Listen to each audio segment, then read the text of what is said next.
बोलती पुस्तके. ज्यांना वाचनाचा नाद त्यांना बोलती पुस्तके घाली साद. आमचं चॅनल सबस्क्राईब करा आणि सबस्क्राईब करायला इतरांनाही सांगा. नमस्कार श्रोते मित्र हो, बोलती पुस्तके सादर करत आहे ज्येष्ठ ग्रामीण कथा कादंबरीकार द स काकडे लिखित कादंबरी तमाशा, प्रकरण 16. वजिराच्या आग्रहानं दोघेही खूप जेवले. वजिरा मग जेवायला बसली तर बानू तिला वाढायला लागली. तशी वजिरा बोलली, साहब देख लेंगे तो. काय करतील साहेब? भडकेंगे का? बानू, मैं घर की नौकराने. नौकराने अपना खाना खुद लेगी, खुद खाएगी. बरं बाई, खा. माया हातचं आवडत नसन तर राहीन र. अरे ऐशी क्यों बात करती बानू? तो मग जेव, मी भांडी धुते. ना वो भी काम नहीं करना, वो भी मेराच काम. म्हणजे रोज मी अशीच आयतं खाणार आणि अशीच मोकळी राहणार? हा बानू, साहेबांनी तसंच सांगून ठेवले वजिराला. तू फक्त आरामात राहायचं, तब्येत करायची आणि मग तू पिक्चरमध्ये उभं राहायचं. वजिरानं त्यांना त्यांचा रूम दाखवला आणि मग दार बाहेरून लोटून घेतलं. मग दार हळूच कलतं करून ती कुजबुजली, गुड नाईट बानू. दार बंद होताच बानू आणि माणिक आमने सामने होते. त्या दोघांसाठी मोठा पलंग होता. त्यावर डनलॉपची गादी होती. 2 उशा होत्या आणि दोघांनी एकाच पांघरणाखाली झोपावं म्हणून एकच ब्लँकेट होतं. वजिरानं ते जाणून बुजून एकच पलंगावर टाकलं होतं की दुसरं ब्लँकेट नव्हतं ते कळायला मार्ग नव्हता. माणिक पलंगावर बसला. समोर बानू उभी होती. बानू, आता काय करायचं? आपण दोघे पती पत्नी आहोत म्हणून ही आपली सोय केली आहे. एकच पलंग आणि एकच पांघरायला ब्लँकेट. बानू अवघडल्या गत उभी होती. तिला माणिकविषयी जिव्हाळा होता, ओढ होती, पण त्याच्या शेजारी पलंगावर झोपायचं म्हणजे. काल रात्री नाशिकला पलंगावर चिनकी शेजारी माणिक झोपलेला आणि आज तोच माणिक ह्या पलंगावर. बानू त्याच्या समोर. बानू, तू किती वेळ अशी उभी राहणार? मग काय करू? ती जड शब्दात बोलली. तू म्हणालीस ना, काय? माझ्याशिवाय तुला आता कोणीच नाही. होय, खरं आहे ते. पण मी अजून स्वतंत्र आहे. कोणाची सावली नाही माझ्यावर. मग आता तर ये ह्या पलंगावर. माणिकमधला पुरुष श्वास गरम करू लागला. पण स्त्री पुरुष काय किंवा सर्वच नरमादीतील मादी काय, नेहमीच सावध असते. ती लगेच तयार कधी होत नसते. तिला आवडलेल्या साथीदारालाही ती लगेच जवळ करीत नसते. जवळ करण्याची इच्छा असूनही ती आपला होकार कधीच करीत नसते. तिच्या नकारातच होकार भरलेला असतो. अशी पुस्ती त्यामुळे अनेकांनी जोडलेली आहे की काय नकळे. बानू, मग तू असं कर. मी तुझं मन ओळखतो. तुला पलंगावर झोपायला आवडत नाही. तू बाजूलाच झोपशील. मी पण झोपतो बाजूला. माणिक, होय तसंच कर. आपण दूर दूर झोपूया. जवळ झोपाया मी काही तुझी लग्नाची बायको नाही.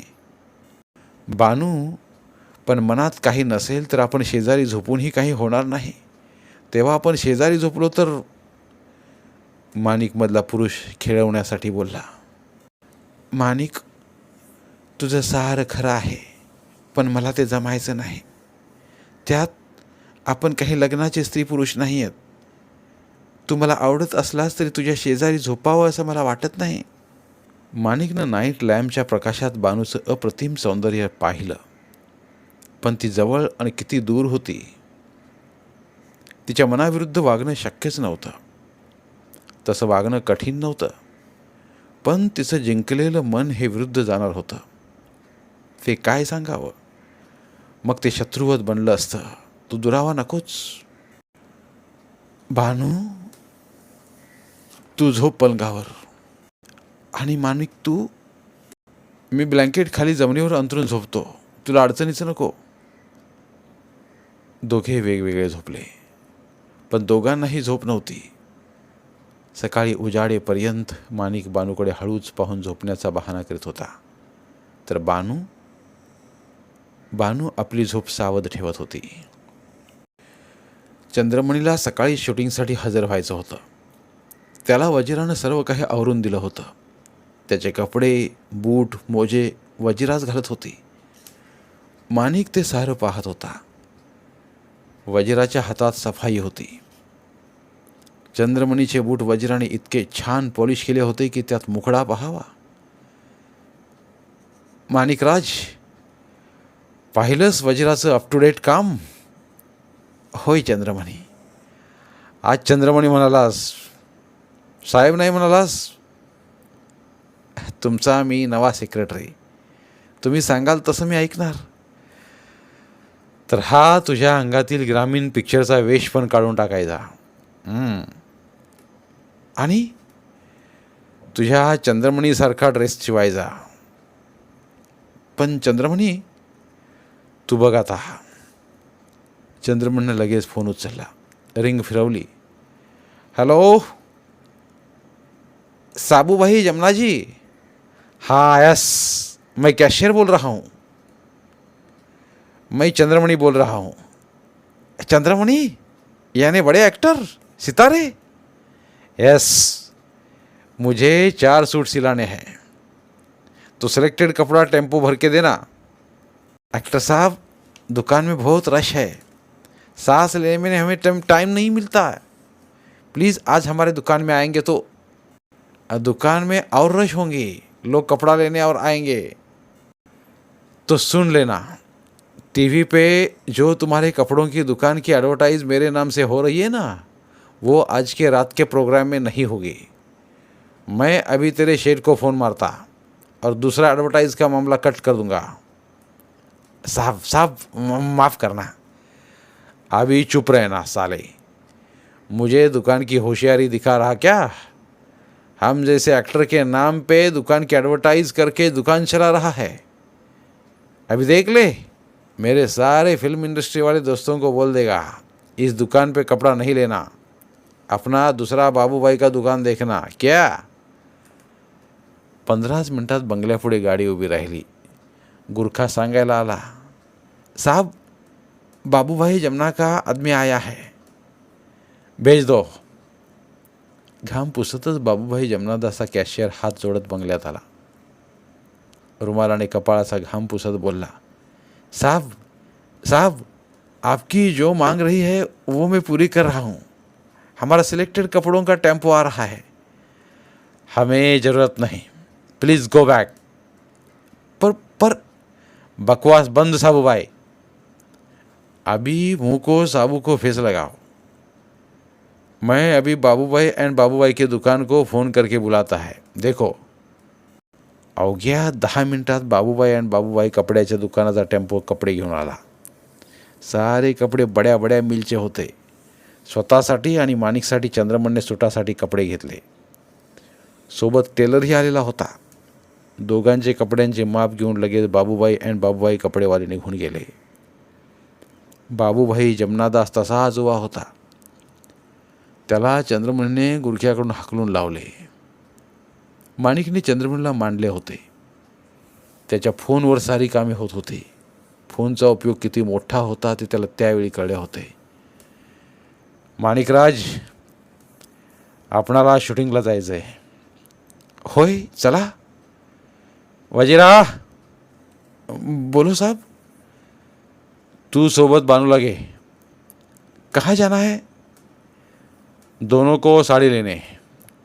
साडीचं नाव काढताच वजिरा फुलली, पण मग सावध होत बोलली, साहब 15 दिन तो हुआ आपने मुझे 5 साड़ियाँ ली थी. बानू को लेनी है तो तू क्यों पीछे रहती? नहीं साहब, बानू को ले लो, मुझे साड़ियाँ बहुत हुआ है. तेरी मर्जी. लेकिन एक तो लेनी पड़ेगी. आप जो चाहे वो. गाडी चालवायला चंद्रमणी होता. माणिकला गाडी चालवता येत नव्हती. पुढे बड्या साडी संगमजवळ गाडी थांबली. चंद्रमणला ओळखताच गल्ल्यावरचा कॅशियर अर्धा फूट उडाला. मोठमोठ्या मिलच्या कपड्यांच्या जाहिरातीतून चमकणारा रुबाबदार चंद्रमणी त्यांच्या साडी सेंटरमध्ये. त्याने लगेच स्वागत केलं. बोलो एक्टर साहब, ये मेरे दोनों बहनों को साड़ी लेनी है. हर एक मिल की साड़ी दिखाओ, चेक से पेमेंट होगा. वज्रा चलाक होती. तिने भराभर साड्या पाहिल्या. त्यांच्या पुढे साड्यांचे ढीग पडले होते. वजिराची ससाण्यासारखी नजर चांगल्या साडीवर पडत होती. वजिरा, हाँ, बानू को पंजाबी ड्रेस कैसा दिख पड़ेगा?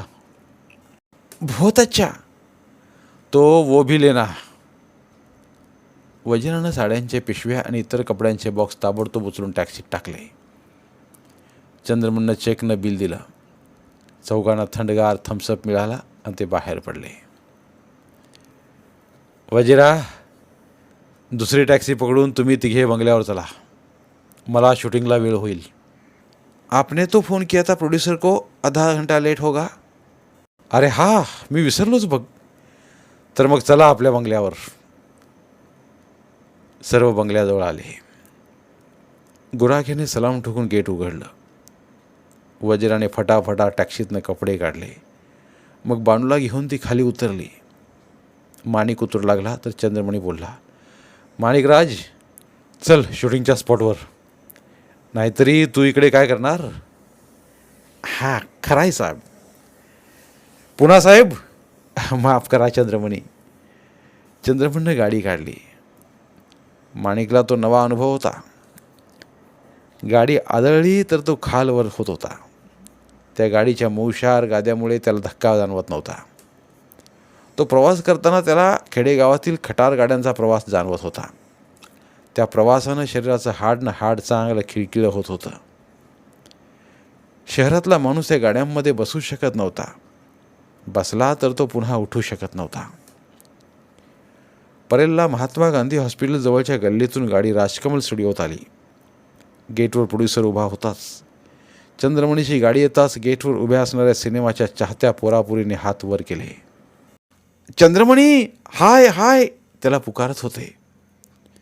गाडी आत येताच चंद्रमणी आपल्या गळ्याचा टाय मोकळा करीत खाली उतरला. तसे त्या पिक्चरमधले बडे नट्या जवळ आल्या. Chandramani, today you are late. हाँ, भाई गाव से आया था ना. चंद्रमणीनं बाजूला उभ्या असणाऱ्या माणिकराजला पुढे घेत म्हटलं. साऱ्यांनी माणिकराजला पाहिलं. देहाती पिक्चरमधला तो हिरो दिसत होता. त्याची तब्येत आणि रूप आकर्षक होते. चंद्रमणी, आपका भाई तो आपसे भी बहुत स्मार्ट लग रहा है. रेखा बोली. चलता है रेखा जी, आपको तो हर नया आदमी स्मार्ट लगता है. चंद्रमणीच्या त्याचे चेहऱ्यावर सारेच जण हसले. शूटिंगसाठी विलन म्हणून रमेश देव, मेन हिरो म्हणून जितेंद्र होता. रेखा होती. साइड हिरो चंद्रमणी होता. चंद्रमणी, आप मेकअप रूम में चलो. मेकअप म्हणाला. अच्छा चलो. अरे माणिकराज, तू बघ आता मुंबईतला A1 स्टुडिओ, शांताराम बाबूचा स्टुडिओ बघ. तोपर्यंत मी मेकअप करून घेतो. चंद्रमणी मेकअप रूममध्ये जाताच इकडे कॅमेरामनने कॅमेरा ॲडजस्ट केला होता. जितेंद्र आणि रेखा शूटिंगसाठी उभे होते. दोघांचा एक लव शॉट होता. दोघेही सराईतपणे कामे करीत होते. रेखा तर कोणताच संकोच बाळगत नव्हती. अवखळ जितेंद्र तिला हवं तसं जवळ घेत होता आणि डायरेक्टरच्या सूचनेप्रमाणे ॲक्टिंग चालली होती. कॅमेरा हवं तसं चित्रीकरण करीत होता. डायरेक्टरला कट कट म्हणून ओरडावं लागत नव्हतं. पहिल्या शॉटनंतर रमेश देव आणि जितेंद्रची फायटिंग होती. मग मेकअप करून चंद्रमणी आला होता. त्याच्या मेकअपनं त्याला कोणी ओळखू शकत नव्हतं. माणिकनं त्याला पाहिलं तेव्हा तर तो किती हसतच राहिला. रेखानं तर त्याचं गोड चुंबन घेतलं.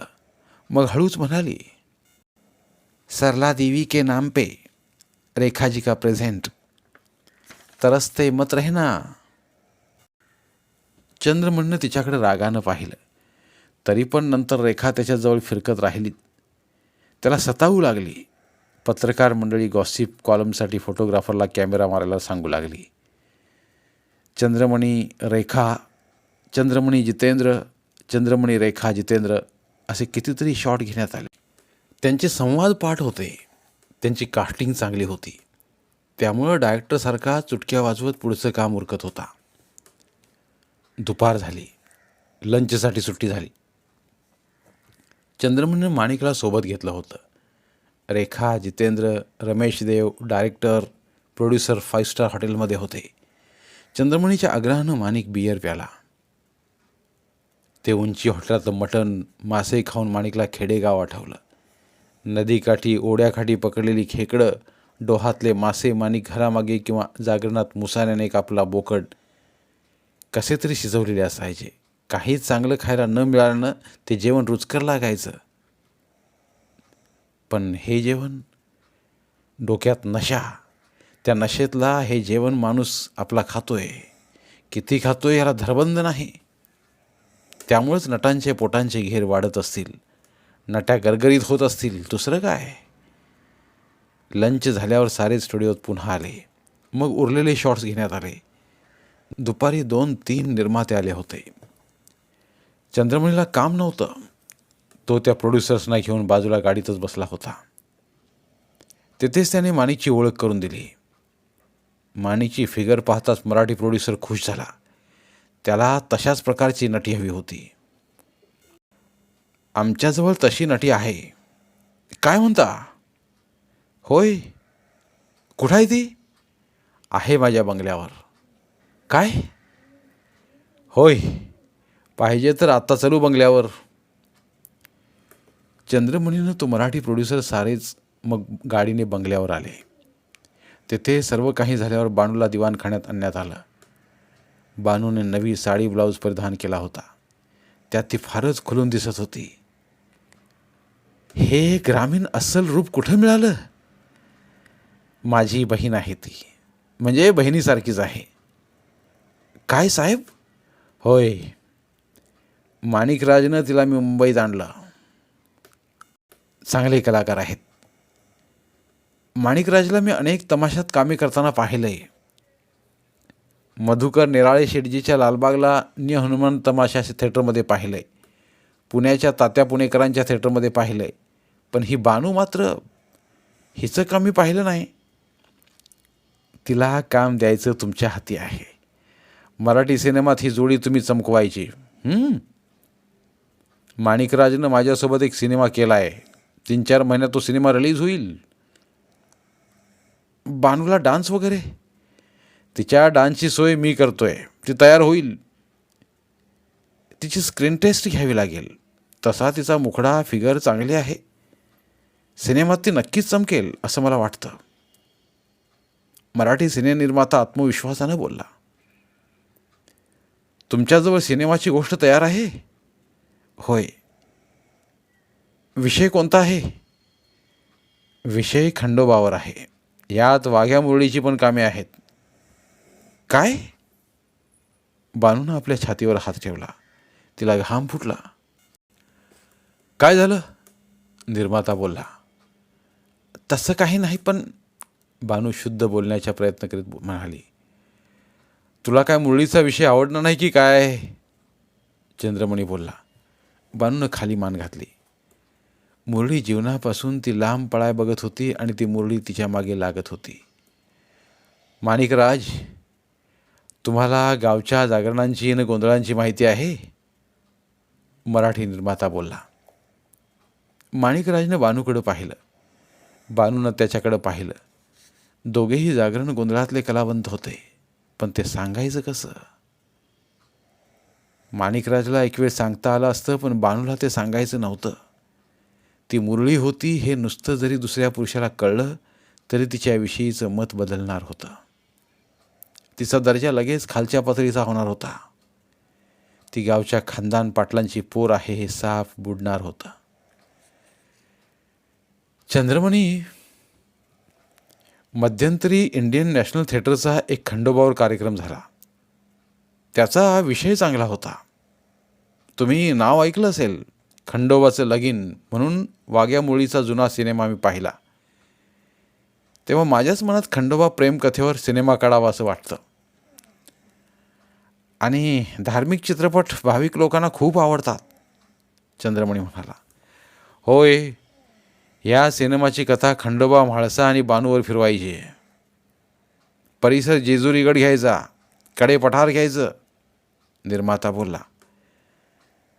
म्हणजे तुम्ही खंडोबाची प्रेमकथाच घेताय म्हणता? होय, आणि ही कथा फिरवताना खंडोबाची प्रमुख ठाणी, तेथील जत्रा, वाघ्या मुरळीचे फड सिनेमात सारं आणायचं.